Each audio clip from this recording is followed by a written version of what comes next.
All right, so hey, it looks like we got 33 people. I'm going to go ahead and get going. But for those that come late, it's just going to be, I won't get going on the good stuff yet. So, first off, thanks for having me. Thank you, Chief, for setting this up and inviting me. Thank you guys for participating in the OIC process. This is going to be a huge deal for you. I know right now as you go through it, you're looking into books and you're looking into manuals and you're talking to everybody.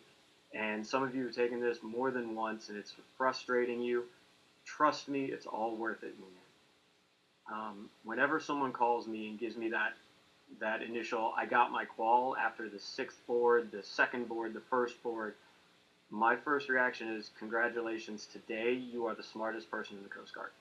Tomorrow you're going to start forgetting everything, but right now you are the smartest person in the Coast Guard. You have done more than a lot of your peers have, and you're now ready to take over a Coast Guard unit.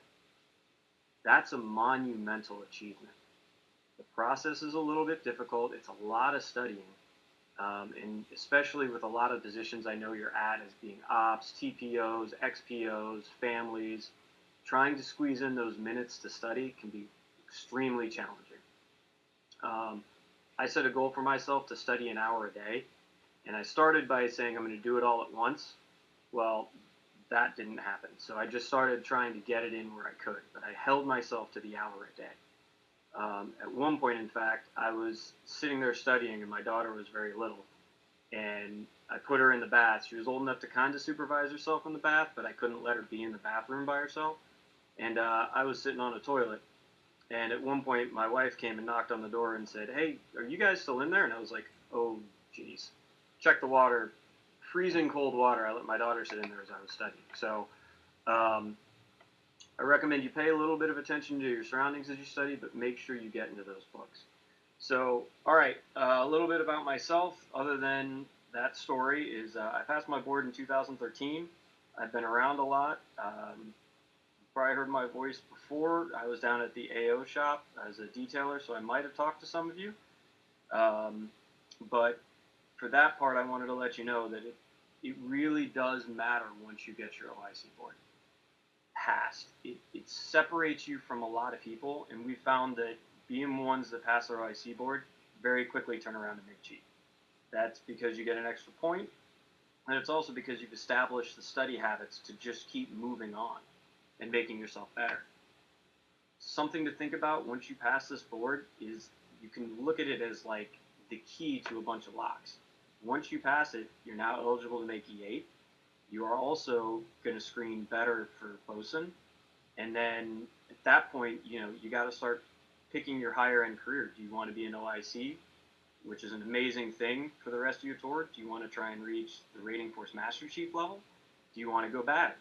Do you want to go Bosn? Like, all of these things get open to you, and you get all these opportunities that come. So I strongly encourage you to stick with it. I know it's tough, and I know it's a lot, but I encourage you to do it. So one of the things that I do is I just got to 751, and I'm going to try and go over how to look at some policy, right? So I know the first thing that I did when I embarked on my journey was I picked up the NEM and decided I was going to read it cover to cover. After a week of that, I didn't remember a thing, and it totally set me off. So as you pick up manuals, know what's in them. Go to that table of contents and see what's important for you to learn. So I'm going to try and break down the cutter training and qual manual for you. It's M3502.4K, a lot of boring numbers, and the last revision was last year, January 2020, right? So Chapter 1 is your general guidance, kind of big Coast Guard, who's responsible for this manual, what does it do, what are the ramifications of it. Chapter 2, and Mr. Craig had talked about this is where you should really start paying attention. This is your unit training program. So for cutters, since it's the cutter training qualification manual, this is your guide to how to set up and run your unit's training. It tells you who's responsible for what, including the OIC, your TPO, your XPO. And it's a little weird because as you look at them, you see the OIC and it may not have as much as the XPO, but what you have to remember is the OIC is responsible for every single person under them. So The responsibility of everybody else is yours. As you go through that chapter, you're going to read who's responsible for what, and a lot of you are probably filling those roles. But also start thinking, if you're on an 87, how many people do you have to accomplish those roles? The easiest thing to do is to get a quorum and kind of look it over and see what someone's training program looks like. Compare it to the manual. And that's how I learned, by looking and evaluating and seeing versus just reading a manual. All right, so Chapter 3 goes over pre-arrival training for your unit, your mandated training list stuff, who's required to go to what training, essentially. Things to take away from that is that not everything is black and white with it. So, like, what happens if you get somebody from Pat 4? What happens if you get somebody coming from a double encumber? You're lucky enough to have 2 BM2s. What happens if your BM2 gets into a BM1? Or fleets up into a BM1 job? Those are all things that are in this chapter to help you out, so when they come, you've already read it, right? So then Chapter 4 is your mandated training. I think everybody knows that or has been a part of that. Chapter 5, Mr. Craighead went into your WQS, what WQS is, what PQS is, how to do a JQR, when it's appropriate. Make sure as you go through those, like I saw a lot of great questions to Mr. Craighead about how do we use the WQS versus the 1992 one? And he responded, hey, come up with a JQR that helps, and talk to him.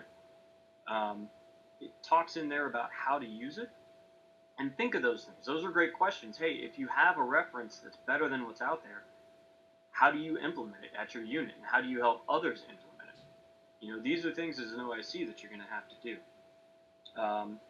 Chapter 6 is your drills and exercises.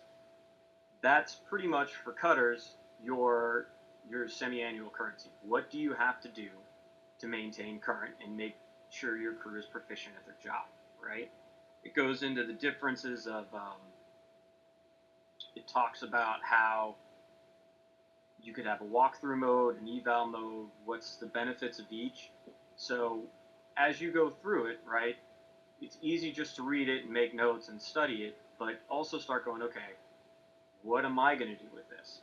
If I go to an 87 and I go to dry dock, how am I going to keep my crew fresh with drills? Because once I come out of dry dock, that's when we have the most work done. So how am I going to make sure they stay ready to go? So, think of those things as you go through this. Make it applicable to your world. Chapter 7 is your professional qual requirements, how to document drills. Those are things that your TPO should know, but you should also know, right? So, like, as you go into drills, how do you want the drill process to be routed through you? How do you want to approve them? How do you want to see them go? Once you start looking at it through that lens, when someone asks you about it, you have stuff to fall back on in the board. You can say, well, I would do this as my training program. And that's the goal, is because you're going to pass this board, and then you're hopefully going to take over your own unit, which is, to be honest, one of the best thrills you can have. Being able to impact people in a positive way is just fantastic. So that was kind of my spiel on the cutter training qualification manual. Sorry for the stutter. Some things I want to make sure I pointed out. The cutter seamanship manual just came out. Mr. Craighead was instrumental in getting that out as well. That was a huge task, and has taken over a lot of things, like how you get your boat deck captain qualified for boat launch and recovery is now in there. It's consolidated a lot of different manuals into it. Make sure you know that's there.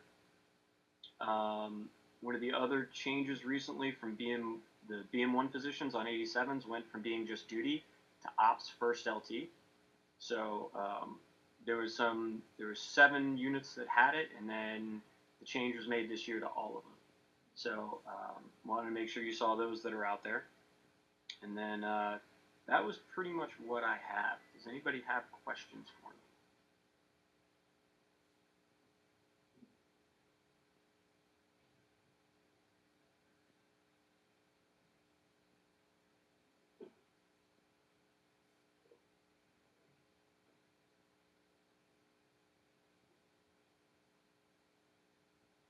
All right.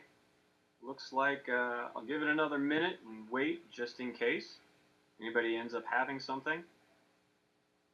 Kind of quick, and hopefully it helped.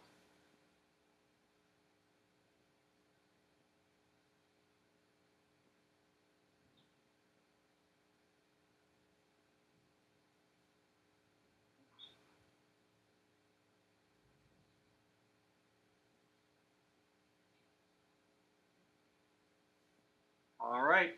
I don't see any questions right now. Thank you all. Oh, wait.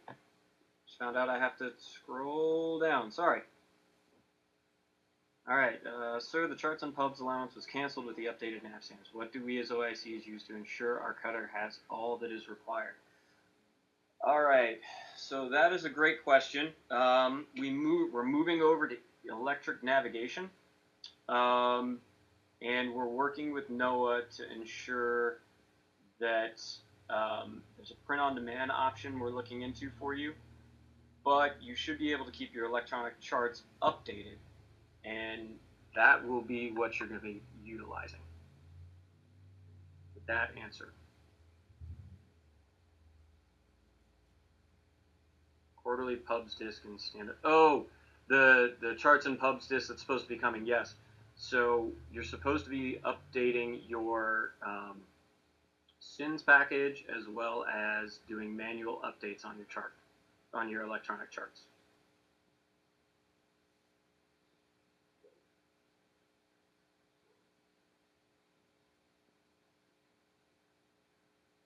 Did that answer your question, David?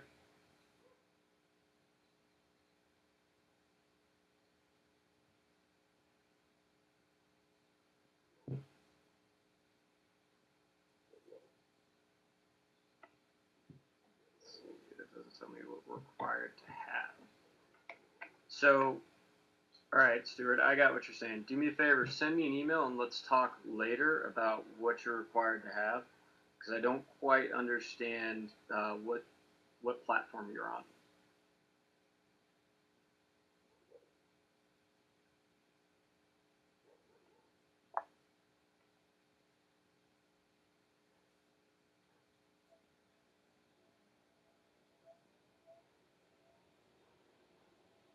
As I understand your question, it was the, the physical charts, the paper charts and pubs has been canceled because NOAA's no longer updating them. What I understand is you're going to be moving to an electronic form of navigation, and then you're seeing some comments. So David Ryan says it's for Stuart Ross. Uh, so sorry about that, Stuart. Or sorry about that, David. The new cart list should be out soon. We're going through cart next week. E-nav additions will answer a lot of questions. Yes, there is an electric nav one out there, but let's see, what platform are you on?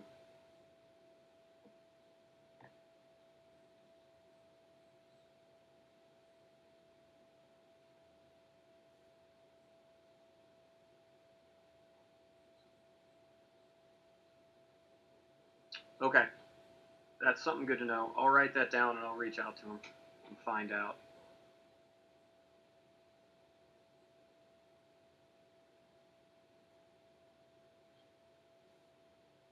I got what you're saying now.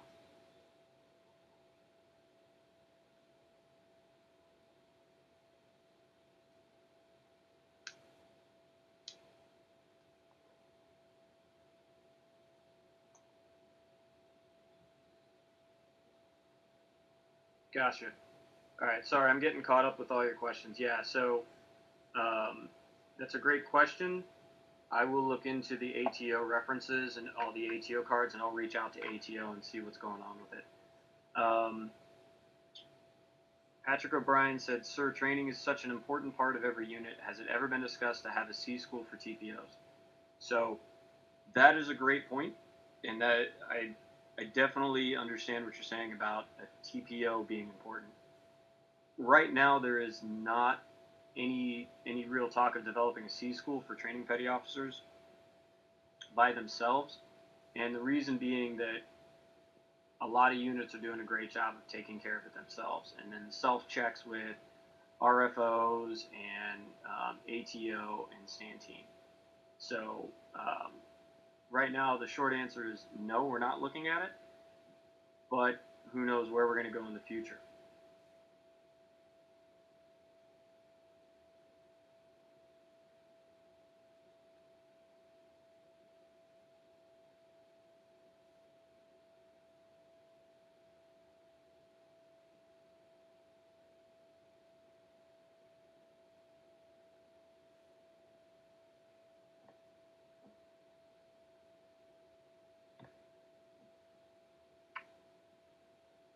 All right, I'll give it another few seconds.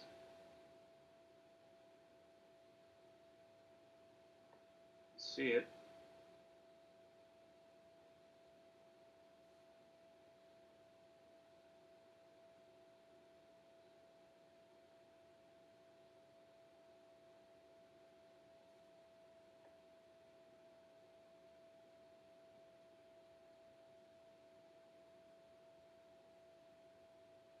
All right, I don't see any more questions.